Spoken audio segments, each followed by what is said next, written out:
Okay, so this video is on the assignment on the salts chapter. Okay, which of the following pairs of substances is most suitable in preparing lead-2 sulfate? So first thing you need to recognize is that lead-2 sulfate, it is an insoluble salt. Okay, so in order to prepare insoluble salt, you need to mix two soluble substances together. Okay, so you can actually refer to your mind map. Okay, salt preparation in your textbook or in your mind map. So for insoluble salts, you need the starting material must be two aqueous solution or two soluble solutions. So this method is called precipitation method. So all you need to do in order to solve this question is to find the two soluble substances together, which has one of them has lead-2, the other substance would have sulfate. Okay, lead is not soluble, lead is a metal. And then lead-2 carbonate is not soluble because all carbonates are soluble except the spar carbonate. So in order to know the solubility of the substance, you need to refer to the solubility of the substance. You need to refer to the solubility table, which is in your textbook. So this table you must remember. Okay, all carbonates are insoluble except the spar, except the group 1 as well as the ammonium carbonates. So that's why lead-2 carbonate is insoluble. Then lead-2 nitrate soluble because all nitrates are soluble, and sulfuric acid soluble. So the answer is C. Now for D, lead-2 chloride, that's not soluble. Lead-2 chloride is not soluble because all chlorides are soluble except lead-2 chloride and silver chloride. So in order to do this question, you really need to memorize the solubility table. Okay, so just now we mentioned that all chlorides are soluble except lead-2 chloride and silver chloride. That's why option D is not acceptable. So the answer is C. Lead-2 nitrate, soluble, sulfuric acid, soluble, and if you mix these two substances together, you get lead-2 sulfate as well as nitric acid. Number 2, which salt is best prepared by precipitation method? It's the same thing, precipitation method. So again, from here, precipitation method is used to prepare insoluble salt. So you have to find out which are the insoluble salt. The answer is D. Silver chloride is insoluble. Barium nitrate soluble because all nitrates are soluble. Sodium carbonate is soluble because it is a spar carbonate. Potassium chloride is also soluble because it's a spar. All the spar salt must be, all the group 1 salt must be soluble. Potassium is in group 1, sodium is in group 1. So silver chloride is insoluble. So again, this question is based on solubility table. Number 3, which of the following cannot react with both acids and alkali to form salts? So the substance that reacts with both acid and alkali, they are the amphoteric oxides. Amphoteric oxides, what are the amphoteric oxides? The amphoteric oxides are the ZAL, zinc oxide, okay, Z, aluminum oxide, A, as well as lead-2 oxide. So this ZAL, zinc oxide, aluminum oxide, lead-2 oxide, these are the amphoteric oxide. Amphoteric oxide meaning that it reacts with both acid and alkali to form salt. So the only exception in this case would be magnesium oxide. Magnesium oxide is actually a basic oxide, which means that it reacts with acid to form salt and water. So this question actually is from the acid-bases chapter. Okay, it's from the acid-bases chapter, the types of oxide.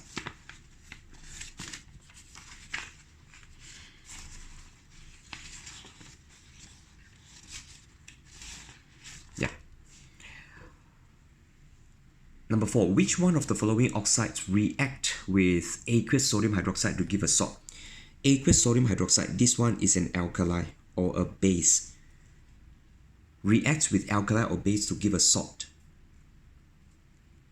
It must be either acidic oxide or amphoteric oxide. Acidic oxide reacts with alkali to form salt, Amphoteric oxide also reacts with alkali to form a salt. So which one is acidic oxide? And acidic oxide, you know that must be a acidic oxide, it must be a non-metal oxide. Non-metal oxide. And then amphoteric oxide would be the ZAL. So which one is it? So the answer is D. D is the amphoteric oxide. There isn't a acidic. There isn't an acidic oxide here. All these are the basic oxide. All these three basic oxide because they are all metal oxides. So basic oxide is a metal oxide, except the ZAL. Number 5. Barium sulfate is insoluble in water. Which method can be used to prepare a pure sample of salt from dilute sulfuric acid? So again, this one is to prepare barium sulfate, which is an insoluble salt. So these questions concerns precipitation method. So that means it is sulfuric acid plus what will give you barium sulfate. Sulfuric acid plus what will give you barium sulfate, and this what must be soluble. Okay, so you have sulfate here, so this thing must be barium something, but the barium something must be soluble. So is it barium carbonate or barium chloride? Barium carbonate is insoluble because all carbonates are soluble. All carbonates are insoluble except the spar. So barium carbonate insoluble. So that would leave the answer to be either A or B, barium chloride. So you add barium chloride. After that, you have to filter. After filter, you have to wash. There is no crystallization in the precipitation method. No crystallization in the precipitation method. You can see, okay, after you add the two soluble substances together, straight away you get the precipitate. Then after that, you got to filter it. You can see you add the two substances. This is the precipitation method. All right, precipitation method to prepare an insoluble salt. Once you add the two soluble substances together, the precipitate will be formed. And once the precipitate is formed, you filter it, you wash it, and then you dry it. No need to heat it to saturation and cool to crystallize. No need. Okay, therefore the answer is A, it's not B.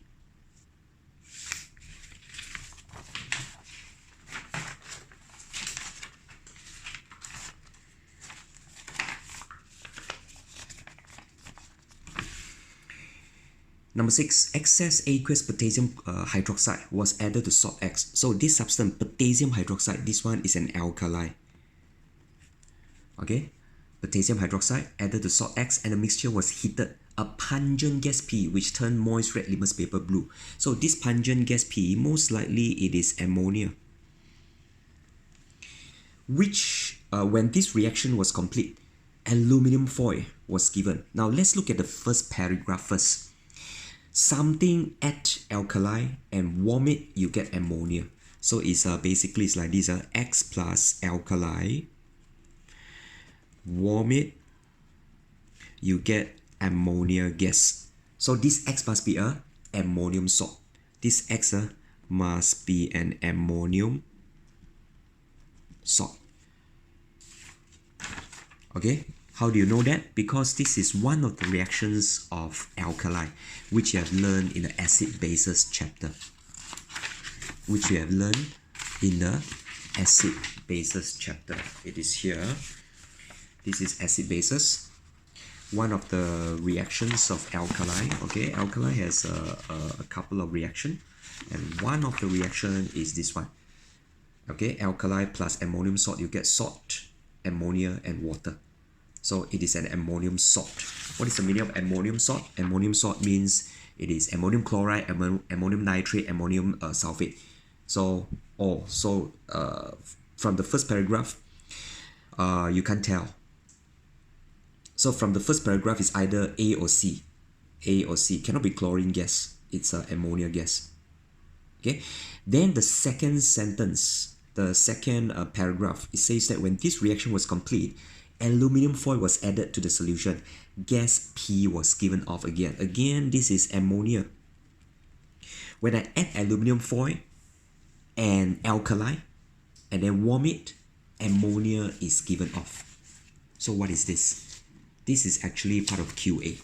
So you can see I add alkali, I add aluminum foil, I heat it, I get ammonia. So this is actually add alkali, add aluminum foil, warm it, and then I get ammonia gas. So it is nitrate. Only nitrate behaves in such a way. Therefore, the answer is ammonium nitrate for the salt X. Alright? So the first paragraph will tell you the ammonium salt. The second paragraph will tell you the anion, which is nitrate. So remember, for nitrate and ammonium salt, both cases, ammonia is given off. But for the nitrate, you need to add one additional substance, which is aluminum foil, in order for you to get the ammonia gas. Very good question. Okay, number 7. A salt was dissolved in water. The results of 2 separate tests on the solution are shown in the table. What is the salt? Let's look at the first test. Add sodium hydroxide. So you know that sodium hydroxide is a test. Adding sodium hydroxide, that's a test for cation. Dirty green precipitate, insoluble in excess. So this one is Fe2+. Okay, this is actually a cation test. So if you look at the chart in your textbook or in your mind map, you add sodium hydroxide, you get a green precipitate, that's Fe2+. Then after that, you add acidified silver nitrate. Acidified silver nitrate means you add nitric acid, and then after that add silver nitrate. So this is an anion test. Which anion is it? Add nitric acid followed by silver nitrate. Add nitric acid, silver nitrate. It is a test for chloride. So chloride is present if a white precipitate is observed, which in this case, yes, white precipitate is observed. That's why it's iron 2 chloride. So the first test is to test for the cation, which is Fe2+. The second test is to test for the anion, which is Cl-. Number 8, a strip of pure metal was completely reacted in excess hydrochloric acid. Some tests were carried out on the resulting solution to identify the metal, and which test confirms the identity of the metal to be zinc. So in order to confirm that it is a zinc, you have to add aqueous ammonia, white precipitate form, soluble in excess. So this is again a cation test. You can see that if salt solution, unknown salt solution, if I add aqueous ammonia, I get a white precipitate insoluble. A white precipitate soluble in excess. That means zinc ion is present. So therefore, the answer is C, soluble in excess. Number 9, when testing for a sulfate ion using barium nitrate, the test sample must be acidified with dilute nitric acid. What is the purpose of the nitric acid? You see, if I have testing for sulfate ion using barium nitrate. So if I have a solution, I suspect that inside there is sulfate ion. So if I add barium nitrate,